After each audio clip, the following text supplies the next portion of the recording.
Hello friends, आज हम question solve करेंगे आईआईटी जैम 2022 में आया हुआ लीनियर अलजेब्रा का। इस क्वेश्चन में हमें एक मैट्रिक्स डिफाइन की गई है 4x4 ऑर्डर की, और उस मैट्रिक्स का ये डिटरमिनेंट पूछ रहा है। जो डिटरमिनेंट है एक्चुअली हम 3x3 मैट्रिक्स तक निकालने में कंफर्टेबल है। 4x4 या इससे ऊपर हायर ऑर्डर में मैट्रिक्स का डिटरमिनेंट निकालना थोड़ा सा मुश्किल हो जाता है। बट एग्जामिनर जो होता है ऐसी मैट्रिक्स डिफाइन करता है, वो अगर वो हायर ऑर्डर की डिफाइन करता है जिसके अंदर कुछ ना कुछ ट्रिक छिपी होती है जिसे बच्चे को देखनी होती है।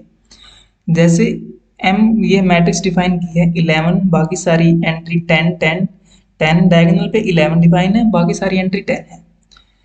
अब हमें पता है हम इसका डिटरमिनेंट दो तरीके से निकाल सकते हैं, या तो वही पूरा लंबा मेथड एक्सपेंड करें इसको, जिसको निकालने में आई थिंक 5 से 6 मिनट हमें लग जाएंगे।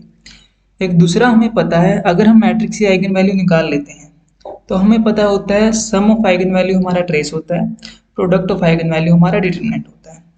तो हम इस मैट्रिक्स की आइगन वैल्यू निकालेंगे। अब बात रही 4x4 की आइगन वैल्यू निकालना भी आसान नहीं होता, तो उसके लिए हम क्या करेंगे, मैट्रिक्स को ब्रेक करेंगे। एम मैट्रिक्स को हमने लिखा, डायगोनल पे 10 10 10 रख दिया, और जहाँ यहाँ से जो 1 एक्स्ट्रा था उसको अलग से मैट्रिक्स लिख दी 1 1 1 आइडेंटिटी मैट्रिक्स। अब इन दोनों को ऐड करेंगे तो हमारी मैट्रिक्स एम ही बन जाएगी। बट अब हमें आइगन वैल्यू निकालनी है एम की। एम को हमने ए एंड बी की फॉर्म में लिख लिया। बट अगर हमारे पास कोई मैट्रिक्स है ए एंड बी, अगर उनकी eigen value lambda 1 and B की लैम्डा 2 है, तो हम direct eigen value of A plus B lambda 1 plus lambda 2 नहीं बोल सकते। ऐसा करने के लिए हमें हमारे पास एक रिजल्ट है जो कि स्पेशल केस है। कब हम आइगन वैल्यू को ऐड कर सकते हैं? पहला केस है या तो जो मैट्रिक्स ए है और बी है उन दोनों में से कोई एक मैट्रिक्स स्केलर मैट्रिक्स होनी चाहिए। स्केलर मैट्रिक्स का मतलब है लैम्डा टाइम्स आइडेंटिटी मैट्रिक्स। और दूसरी जो केस है वो है या तो जो ए मैट्रिक्स है वो पोलिनोमियल ऑफ बी हो, या फिर जो बी मैट्रिक्स है वो पोलिनोमियल ऑफ ए हो। अगर इन दोनों में से कुछ होता है तो हम आइगन वैल्यू को ऐड कर सकते हैं, इनके अलावा हम जनरल नहीं बोल सकते। तो हमारे पास जो मैट्रिक्स एम है उसको ए प्लस बी की फॉर्म में लिखा, तो यहाँ पे बी मैट्रिक्स आइडेंटिटी मैट्रिक्स है, तो बी मैट्रिक्स हमारी स्केलर मैट्रिक्स होगी। अब हमें ए एंड बी की आइगन वैल्यू पता करनी है, और इनकी आइगन वैल्यू पता करके दोनों को ऐड करेंगे तो हमें एम की आइगन वैल्यू मिल जाएंगी। अब जो हमारी मैट्रिक्स ए है इसको अगर हम ध्यान से देखें, सारी एंट्री 10 10 10 10 10 10 है। यहाँ से जो मैट्रिक्स ए है इसका रैंक हमें पता है 1 है, क्योंकि सारी की सारी एंट्री 10 10 10 है, तो सभी की सारी रो सेम है। तो यहाँ से रैंक ऑफ मैट्रिक्स क्या आ गया, 1 ए का।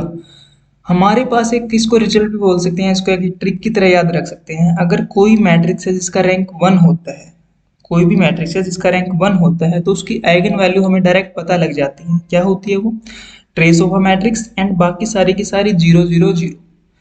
इस तरह जो मैट्रिक्स ए है इसका रैंक है 1, तो इसका आइगन वैल्यू क्या होंगी, इसका ट्रेस और बाकी 0 0। ट्रेस क्या होता है? डायगोनल एंट्री पे जो एलिमेंट बैठे हैं उनका सम। तो जो रैंक आइगन वैल्यू हुई इसकी ट्रेस वो अपना 40 10 प्लस 10 प्लस 10 प्लस 10 एंड बाकी सारी की सारी 0 0 0।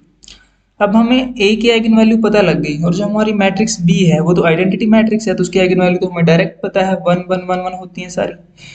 तो सारी की सारी आइगन वैल्यू हमें पता लगी हो, तो m की आइगन वैल्यू क्या हो जाएगी, eigen value of a plus eigen value of b। तो 40 प्लस 1 41, 1 प्लस 0 1 प्लस 0 1 प्लस 0, तो m की आइगन वैल्यू होगी 41 1 1 1। तो इस तरह हमें सारी की सारी आइगन वैल्यू पता लग गई। तो जब आइगन वैल्यू हमें पता लग गई हम डिटरमिनेंट डायरेक्ट निकाल सकते हैं प्रोडक्ट ऑफ आइगन वैल्यू अर्थ, यानी कि 41 इंटू 1 इंटू 1 इंटू, तो प्रोडक्ट आ गया हमारा 41। तो यहाँ से मैट्रिक्स का डिटरमिनेंट क्या आ गया, 41। तो ऐसे हम इस क्वेश्चन को इजीली कर सकते हैं आइगन वैल्यू की हेल्प से। Thank you so much.